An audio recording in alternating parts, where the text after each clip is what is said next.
Hello welcome दोस्तों, स्वागत करता हूँ फिर से आप सबको आपके अपने इस चैनल में। तो गाइस इस वीडियो के अंदर हम डिटेल्स में डिस्कस करेंगे बिटकॉइन के बारे में। साथ ही हम यहाँ पर डिटेल्स में बात करेंगे कुछ जैसे ऑल्ट कॉइन्स के बारे में, और यहाँ पर डिटेल्स में डिस्कस करेंगे मीना के बारे में। ठीक है, तो मीना के अगर आप देखोगे तो यहाँ पर मैं अभी इस टाइम पे बोलूंगा तो क्या अभी इस टाइम पे जो है यहाँ पर मीना के अंदर क्या मूवमेंट हो रहा है, कैसे हो रहा है। तो अभी इस टाइम पे ना मीना के प्राइस जब समवेयर अराउंड इसी पर्टिकुलर बॉटम के आसपास मूव कर रहा था, तब मैंने मीना के अंदर एक लॉन्ग पोजीशन लिया था। तो अभी इस टाइम पे 2 दिन पहले लिया था, तो जिसके कारण मैंने उसको मेंशन नहीं किया, बट यहाँ पर जिसने भी लॉन्ग यहाँ से किया होगा तो उसने जरूर से एक अच्छा खासा प्रॉफिट भी लिया होगा। ठीक है, तो मैंने मेंशन इसलिए नहीं किया, पुराना हो चुका था जिसके कारण इसको मेंशन करके कोई फायदा है नहीं। तो मैं यहाँ पर पुराने ट्रेड्स के ऊपर क्रेडिट्स नहीं लेता हूँ। जहाँ तक कि अगर आप देखोगे तो बहुत सारे ऐसे ट्रेड्स है जिन ट्रेड्स का मेंशन मैं बिल्कुल भी नहीं करता हूँ। तो बाकी इस टाइम पे यहाँ पर जिसने भी मिस किया होगा, तो बाकी मैंने यहाँ पर शॉर्ट भी करवाया था मीना को। तो मैंने शॉर्ट करवाया था समर अराउंड इसी जोन के आसपास, और यहाँ से देखोगे तो मैंने बोला था पहले भी कि आपको जो है यहाँ पर स्मॉल गेन्स लेके निकल जानी है। तो लाइक 13% के आसपास प्राइस नीचे आया, प्राइस ने करेक्शन ली, एंड अगेन यहाँ से प्राइस ने एक अच्छा सा मूवमेंट लगाई। तो अब इस टाइम पे अगेन क्या मीना के अंदर हम एंट्री ले सकते हैं या नहीं, तो इसके ऊपर यहाँ पर पूरा डिटेल्स में डिस्कस करेंगे कि एग्जैक्टली क्या मूवमेंट होगा। हाँ, तो अब इस टाइम पे यहाँ पर क्या है ना कि अगर आप यहाँ पर लेना पे एंट्री मीना में एंट्री लेने का सोच रहे हो, तो मैं अब इस टाइम पे आपको रेकमेंड नहीं करूंगा किसी भी पोजीशन के लिए।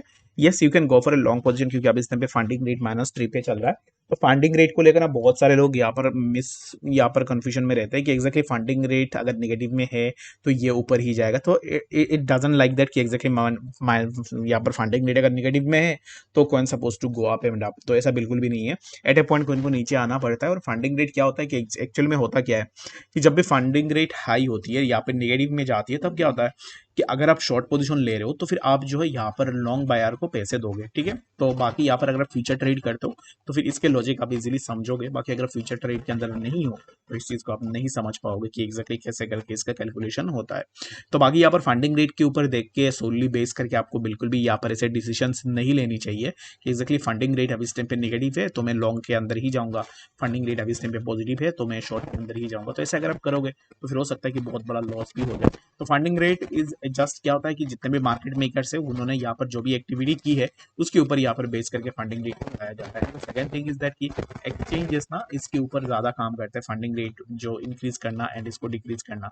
तो एक्सचेंजेस के ऊपर भी डिपेंड करती है। तो इसके लिए यहाँ पर yes you can follow that, but यहाँ पर सोनली इसके ऊपर बेस करके आप कोई भी ट्रेड को एग्जीक्यूट नहीं कर सकते हो। ठीक है, तो मैंने देखा है कि कुछ लोग यहाँ पर फंडिंग रेट के ऊपर बात कर रहे थे।